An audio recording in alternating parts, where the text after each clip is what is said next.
Primero de todo, quiero agradecer a la asociación que haya confiado en mí para hacer esta charla. Y me presento, soy Sonia y aparte de ser madre de una niña, de una adolescente ya con aniridia, también soy profesora, concretamente del Centro de Recursos Educativos para Discapacidad Visual. Por lo tanto, mi trabajo justamente es con alumnos con discapacidad visual. Bueno, empezamos. Aquí en España el funcionamiento de cómo se atienden a los alumnos con discapacidad visual varía, en cierta manera, varía según la zona, ¿vale? Según la comunidad. Yo os voy a explicar concretamente cómo trabajamos en donde yo estoy, que es en Cataluña, ¿vale? Y allí existe un centro de recursos que se llama Centro de Recursos Educativos para Discapacidad Visual, CREONCE Barcelona, donde este viene de un convenio que se hace entre lo que es la parte estatal, la Generalitat, con ONCE, que es una organización privada que se dedica justamente a, su traducción directamente sería Organización Nacional de Ciegos Españoles, ¿vale? Entonces, es un convenio que está firmado desde el año 1985, aunque anteriormente ya trabajaban conjuntamente. Lo que pasa que el primer convenio oficial se firmó en aquel año y desde entonces se ha ido renovando a lo largo de esto hasta la actualidad. La función que da nuestro centro de recursos es el de atender al profesorado, ¿no?, de los centros educativos que tengan algún alumno con grave discapacidad visual. Otra de las cosas que hacemos es atención directa a este alumnado y, por otra parte, orientación a las familias. En nuestro caso, la sede central está en Barcelona y luego hay unas subsedes que están entre Girona, Lleida y Tarragona, ¿vale? Los profesionales que formamos todo este equipo y todo este centro de recursos somos maestros itinerantes, es decir, que nos desplazamos a los colegios, a los centros educativos donde están los alumnos con discapacidad visual. Y también hay unos maestros especialistas, concretamente las especialidades son de educación física, música, visual y plástica, matemáticas, inglés y ciencias. Estos maestros especialistas y nosotros hacemos formaciones a todo el profesorado de los centros educativos, cada curso, para que así de esa manera atiendan en las mejores condiciones a los alumnos que tengan una discapacidad visual severa. También existe un equipo psicopedagógico, un equipo de atención a la sordoceguera, porque tenemos alumnos que tienen también discapacidad auditiva, unas trabajadoras sociales, especialistas en tiflotecnología para todo lo que es a nivel informático concreto en el caso de las personas con discapacidad visual y unas técnicas en rehabilitación.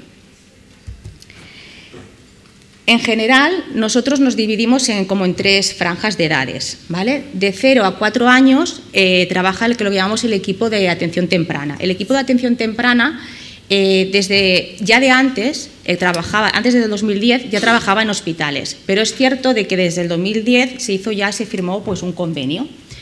Este convenio hace que se colabore con los hospitales de referencia de Cataluña. En este caso son el de Santa Creu, Santa Pau, el Clínic, la Vall d'Hebron y Sant Joan de Déu, ¿vale? Entonces, el trabajo que hacen las personas de precoz son con los bebés prematuros, que aún en aquel momento todavía no está clara si realmente habrá una discapacidad visual grave, pero sí que hay ya una posibilidad y ya como prevención empiezan a intervenir con la familia y con el bebé en el mismo hospital.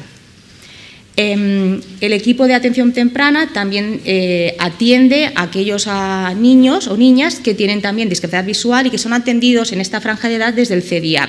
El CEDIAP es el Centro de Desarrollo Infantil y Atención Precoz, que pertenece a la parte de sanidad, ¿vale? Pues también se desplazan a estos centros para hacer la atención desde el primer momento. Y luego también a las escuelas infantiles. El equipo concretamente hace desde 0 a 4 años a los niños que tengan esta edad. Y luego en el mismo centro de recurso nuestro, las familias, ¿vale?, los padres con sus hijos van a hacer una atención individualizada, hacen sesiones, así como también sesiones grupales. Y por otra parte también se hacen talleres de familias y talleres de padres. Luego está la franja de edad que contamos entre los 5 y los 18 años. Aquí, los maestros que nos ocupamos de esta franja de edad nos dividimos por zonas educativas, más que nada por el tema de territorio, por desplazamientos. Y entonces aquí nosotros vamos a todos los centros de educación infantil, primaria, secundaria, bachillerato, ciclos formativos de grado medio y escuelas de educación especial, que es lo que comprendería, lo que cogería toda esta franja de edad que decía hasta los 18 años. Tenemos allí también el servicio de escolarización compartida y combinada. ¿Qué es? Pues aquellos alumnos, aquellos niños que tienen que hacer un cambio de código, como introducir el braille, o se cree que necesitan una atención muy específica, muy individualizada, una vez por semana hacemos una escolarización como compartida entre los que van a sus centros escolares, y un día a la semana vienen con nosotros allí a hacer la atención más concreta, donde se hace un trabajo para poder, es más específico y más intensivo a nivel de braille y todas las técnicas de autonomía y movilidad que puedan necesitar. Normalmente son unos 2 años, 2 cursos, como muchos que se hace, pero de esta manera facilita que luego en el colegio los aprendizajes escolares los puedan llevar, ¿vale? Los puedan hacer. Luego hacemos también las actividades complementarias, que es una vez al mes vienen allí al centro de recursos todos los alumnos, independientemente de todos los que atendemos, para hacer actividades específicas con ellos de las diferentes áreas. Y sobre todo para nosotros es muy importante esta actividad, ya no solamente por lo que podemos enseñarles o ayudarles, sino porque pueden compartir con iguales, porque en el centro escolar tal vez no hay ningún compañero más que tenga discapacidad visual, y encontrar iguales en los que puedan compartir pues situaciones, emociones, ¿no? Y ver que no son únicos es muy importante. Y entonces es una de las cosas que fomentamos que se mantenga e intentamos de que haya siempre esta relación y este contacto entre ellos. Hay talleres con las familias donde se les enseña, se buscan temas que se consideran que son importantes que las familias puedan aprender y se trabaja con ellas. Reuniones de padres, pues, igual que los alumnos, igual que los niños, los padres necesitamos compartir, ¿no? Por eso estamos aquí justamente, ¿no? Necesitamos compartir las necesidades de nuestros hijos, pues también lo favorecemos de que hayan estas reuniones para que también estén entre iguales. Y las actividades extraescolares también. Los profesores que atendemos a los alumnos que hacen actividades extraescolares, pues no solamente en el centro educativo, cuando están en clase, necesitan que tengan las atenciones adecuadas para poder continuar su día a día, sino también cuando van fuera en actividades extraescolares, como puede ser hacer un deporte o una actividad lúdica, necesitan también pues, que estén bien atendidos, ¿vale? Que todas sus necesidades estén cubiertas. Y por último está el equipo de adultos. El equipo de adultos es a partir de los 18 años, ¿vale? Porque a partir de 18 años solamente son atendidos aquellos alumnos, en este caso, que están afiliados a ONCE. Estar afiliado a ONCE, que es la organización que os he comentado antes, que implica que tiene que tener como máximo de visión, en este caso agudeza visual o campo visual, como máximo un 10%. Entonces, a partir de esta edad, aquellas personas que están afiliadas pueden solicitar a demanda, porque justamente durante todos estos años se supone que se ha trabajado todo un tema de autonomía y de gestionar sus necesidades. Entonces, cuando hay algo concreto, ya a partir de los 18 años, esa demanda, ¿vale? La atención que hacemos nosotros depende, ¿vale? Vamos a los centros escolares habitualmente o quincenalmente o semanalmente. A lo mejor hay algunas veces que vamos porque hay algún alumno que no necesita una atención tan seguida, tan continuada, y vamos a lo mejor haciendo seguimientos a lo mejor una vez al mes o depende. Pero habitualmente contar entre cada 15 días, estamos en los centros educativos, o cada mes. ¿Qué pasa?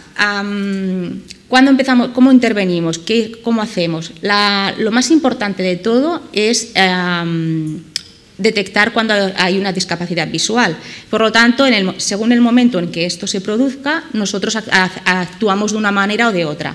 Si se produce durante el momento del nacimiento, que todavía está en el hospital, el equipo de estimulación precoz ya, como hay un protocolo hospitalario hecho, ya empiezan a intervenir, ¿vale? Desde allí mismo, y ya lo hacen toda la continuidad mientras sea necesaria la atención.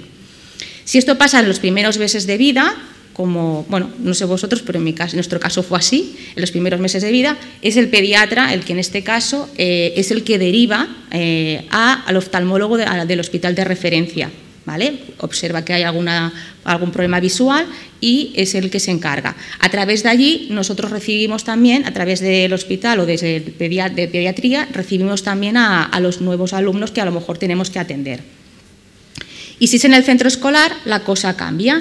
¿Por qué? Porque una vez en el centro escolar, al menos allí en Cataluña, tenemos un equipo que es el equipo psicopedagógico, que es el EAP, que pertenece a lo que es educación, y cada centro escolar tiene un psicopedagogo. Entonces, esta persona es la que se encarga y es responsable de los alumnos con necesidades educativas especiales, independientemente de cuál sea la discapacidad que tenga.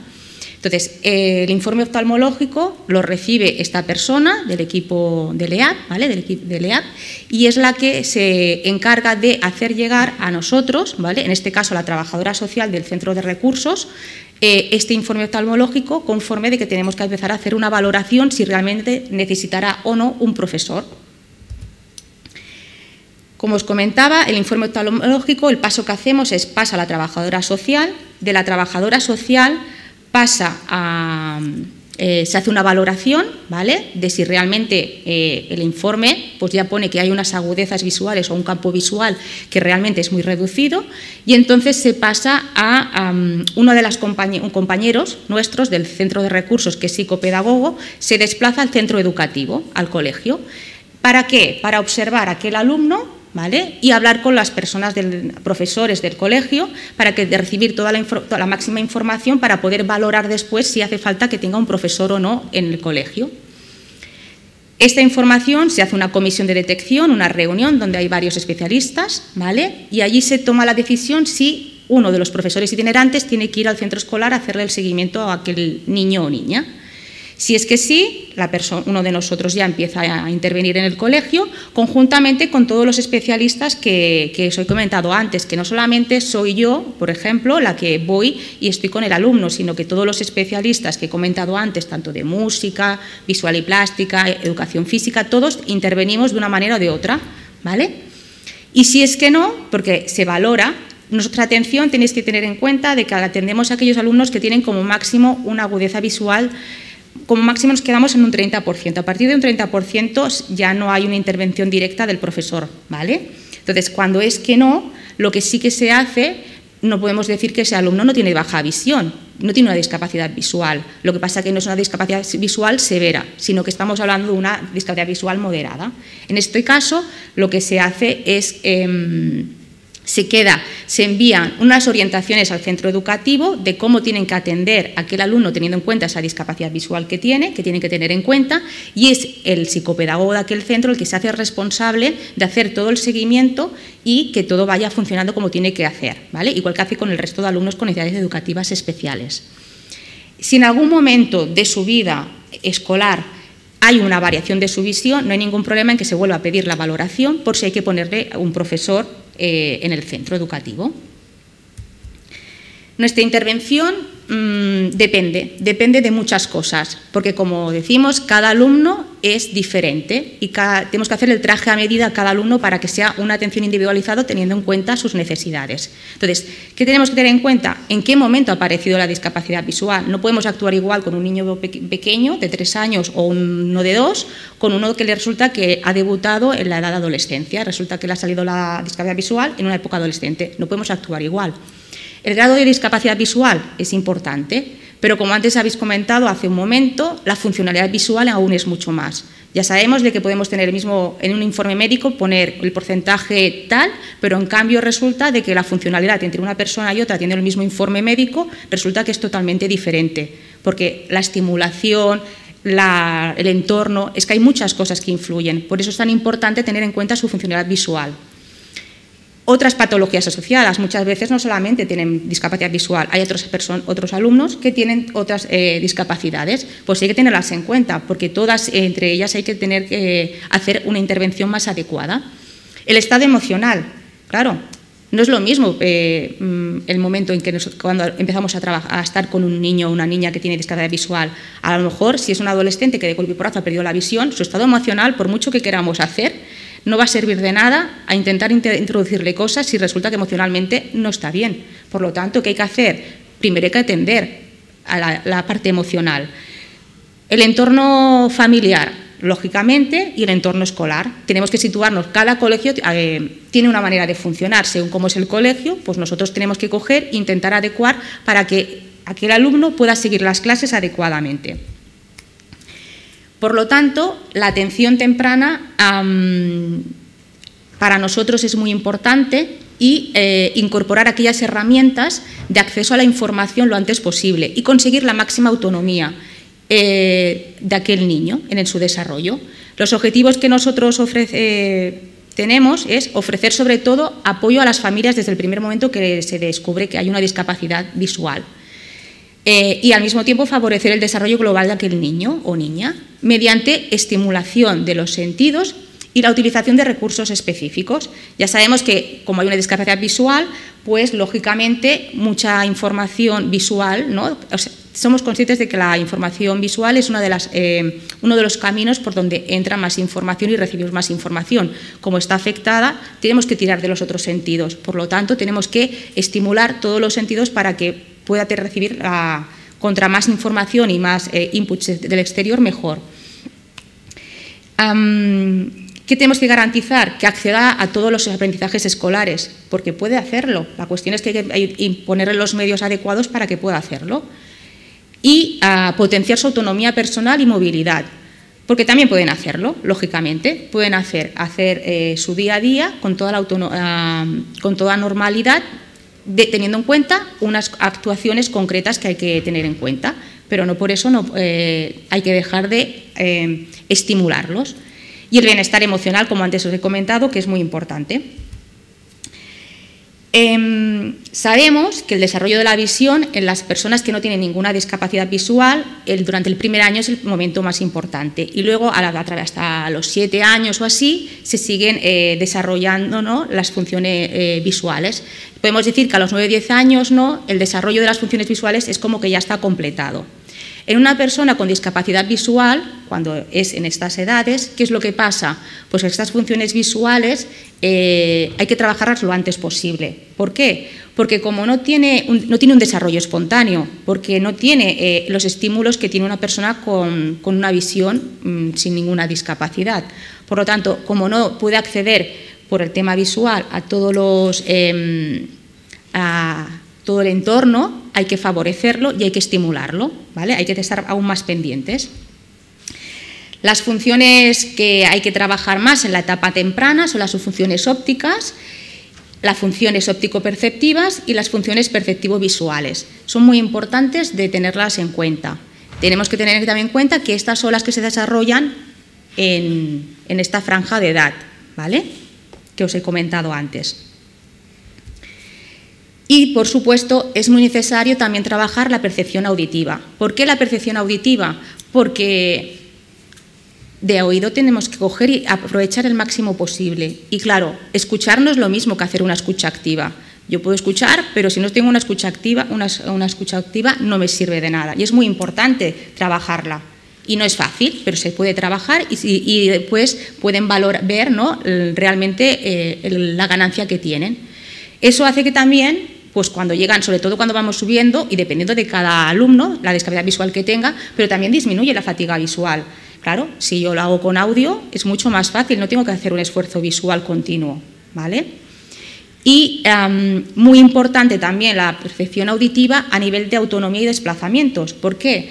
Porque tenemos que aprender a percibir, discriminar e identificar los sonidos del entorno, para que luego cuando yo me tengo que desplazar o tengo que coger y orientarme, poder aprovecharme del oído para poder hacerlo lo mejor posible y con la mayor seguridad.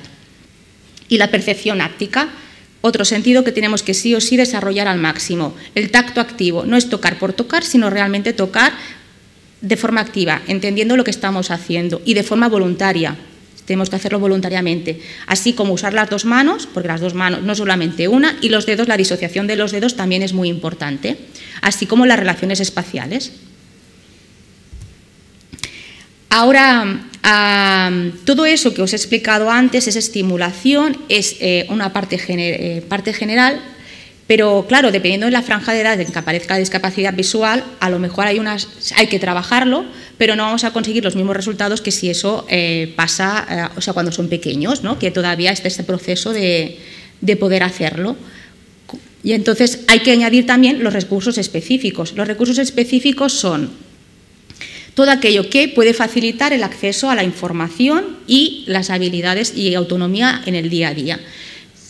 No os voy a contar nada que no sepáis, seguro, porque lógicamente desde las lupas manuales, las lupas electrónicas, el atril tan importante para el control postural, los flexos para intentar, cuando pones luz hay algunos alumnos que les facilita aún más el poder ver mejor y entonces hay menos fatiga. El ordenador es importantísimo. Gracias a las nuevas tecnologías y todos los avances que hay, ahora no nos podemos imaginar otra mejor manera de poder acceder. El ordenador, nosotros en nuestro caso, desde muy pequeños empezamos a hacer ya trabajo con tablets, pero sobre todo el ordenador porque es la herramienta con la que trabajarán cuando sean mayores. Todos trabajamos ya con ordenador, pues ellos hay que introducirlo antes, más que nada por accesibilidad, porque al final en los cursos cuando son más pequeños, los libros tienen un tamaño de letra que es más grande, pero conforme van pasando los cursos la letra va disminuyéndose y entonces eso implica en que hay más dificultad para acceder a la información de aquello que tenemos. Entonces, el ordenador nosotros a partir de tercero de primaria, unos 7, 8 años, creo que lo digo bien ahora, unos 8 añitos, 8 o 9 años, sí, ya lo introducimos para que empiece, y sobre todo la mecanografía, porque claro, tener ordenador pero no tener una buena mecanografía, lo importante es coger velocidad, ser hábil con el ordenador y conocer las teclas de acceso rápido del ordenador para que me facilite el acceso. ¿Por qué? Porque luego cuando llegan a secundaria, a edades ya más grandes, a partir de los 14 años, lo que queremos sobre todo es que todo lo hagan ordenador, porque es mucho más rápido y a veces incluso la misma letra de ellos no es clara. Entonces, como no es clara la letra, luego estudiar, escribir es todo hay más lentitud, hay que coger y facilitar, que sea más inteligible aquello que estás haciendo, ¿no? Y para ellos y para el resto. A quien le gusta leer, pues nada, los libros en audio, pero a quien le gusta leer también el libro como aquel que dice de papel, ¿no? Lectura, en tinta, como le decimos nosotros, pues por suerte han aparecido los e-books. Los e-books nos permiten ampliar el tamaño de la letra y poder disfrutar de la lectura si me apetece hacerlo en tinta. La lupa televisión. La lupa televisión es fantástica, porque por mucho que tú quieras poner a un alumno con baja visión o con discapacidad visual severa delante de la pizarra, pues a veces aún la pizarra escolar no accede a lo que hay allí. Con la lupa televisión es una cámara, supongo que la conocéis, pero bueno, yo igualmente os lo explico. Tiene una cámara que enfocas aquello que tú quieres ver y entonces está conectada al ordenador y todo lo que tú enfocas en tu ordenador lo ves. ¿Que necesitas ampliarlo más? Pues tú coges y amplías más. ¿Que no? Pues ya es suficiente. Incluso a veces las expresiones faciales, cuando está explicando el profesor, pues según a qué distancia a lo mejor no le puedo ver la cara o no puedo ver al compañero cuando hace, pues todo esto facilita. Aparte permite hacer fotografías y también grabaciones, o sea que es ideal. El móvil, suerte del móvil, porque el móvil ahora pues, nos permite pues, acceder a mucho, ¿no? Y el Leo no sé si alguien lo habéis visto alguna vez o no, el Leo es como un lápiz electrónico en el que tú grabas la voz, ¿vale? De aquello que tú quieras. Va con unas pegatinas que tú las pones en la hoja o allí donde tú quieres ponerlo y entonces tú grabas el mensaje según cada pegatina. Entonces el niño, por ejemplo, ¿por qué no puede leer un libro solo, no? Porque le apetece leer un libro, un cuento. Tú le pones una pegatina a cada una de las hojas y entonces él busca ponerle con el Leo y le lee lo que pone en esa página, que es según lo que tú hayas grabado. Como eso lo puedes utilizar para todo lo que quieras. La cuestión es que sirve para eso. Hay una pegatina que tú asocias a la grabación que le vas haciendo. Los filtros, que os voy a decir de los filtros, tan importantes según la necesidad de cada uno, que tanto exteriores, interiores, bueno, según las necesidades, que de eso también nos encargamos de hacer, bueno, pues es justamente también probar, ¿no?, cuáles son los filtros más adecuados para cada alumno. La línea Braille es ideal. La máquina Perkins para empezar, porque antes de pasar a la línea Braille, primero hay que pasar por la máquina Perkins para poder aprender el código de Braille y el mando a distancia para los semáforos. los iPads, que es lo mismo que hemos comentado antes con el móvil, pero con la pantalla más grande que facilita, el telescopio, el bastón. Luego, a nivel escolar, hay recursos que van muy bien, como por ejemplo estas reglas adaptadas, un compás, que a veces dices es que hacer actividades de dibujo o matemáticas, pues el compás también que es adaptado, mapas también con relieve, las pautas que utilizamos en los centros escolares para que sea más fácil escribir cuando lo hacen, porque escribir en una hoja en blanco es más complicado de poder marcar por dónde vas, pues es importante. El pegamento, algo tan básico, pero es que saber dónde estoy puesto el pegamento, la cola, cuando pongo una hoja, si no lo veo. Hay pegamento que es de color, por lo tanto, él lo pasa y puede saber dónde está. ¿Y qué más? Bueno, a nivel de ordenador hay diferentes programas que nosotros vamos poniendo a los alumnos para que puedan acceder de la mejor manera. Desde programas que utilizamos son el ZoomText, que es para las personas que tienen baja visión y sirve para magnificar, es un magnificador. El JAWS es única y exclusivamente para personas que utilizan código Braille. El TeamWeaver lo utilizamos expresamente para aquellas, porque ahora muchos de los colegios tienen pantallas digitales y por lo tanto proyectan mucho las pantallas digitales. ¿Qué pasa? Que es una pantalla tan grande, es imposible de que con el barrido, haciendo barridos y poder verlo, es imposible. Entonces, ¿qué hacemos? Con el TeamWeaver se pone una pantalla, cuando son muy chiquititos y todavía no está introducido el ordenador, y si no con el ordenador para duplicar la pantalla de aquello que se está mostrando. El EDICO es ideal para las matemáticas, para la física y química. Es un editor matemático que se puede descargar gratuitamente y es perfecto para todos los alumnos. En principio está creado para alumnos Braille, pero es que ahora ya lo estamos utilizando para alumnos con baja visión, sobre todo en la época ya de secundaria, quieren hacer la parte científica, pues es ideal porque es una herramienta donde ya no se equivocan si hay un signo más o un signo menos, si es el número 5 o es el número 6, pero equivocarse por la visión, porque no pueden identificarlo bien, porque esto le permite ya acceder sin problemas. El Brailletico es el programa que también se ha creado para poder aprender el código Braille, ¿vale? Y mecanografía, por favor, tienen que ser muy buenos en mecanografía, porque si no, entonces no son hábiles con el ordenador. Y las teclas de acceso rápido, lo que comentaba antes, es importantísimo, porque seguir el ratón o, si es con código Braille un alumno, tiene que saber las teclas de acceso rápido para ir lo más ágil y realmente acceder al ordenador. Y por mi parte, ya está. Lo único que mira, se me olvidaba, una cosa es que en nuestro caso trabajamos 4 cursos con cada alumno.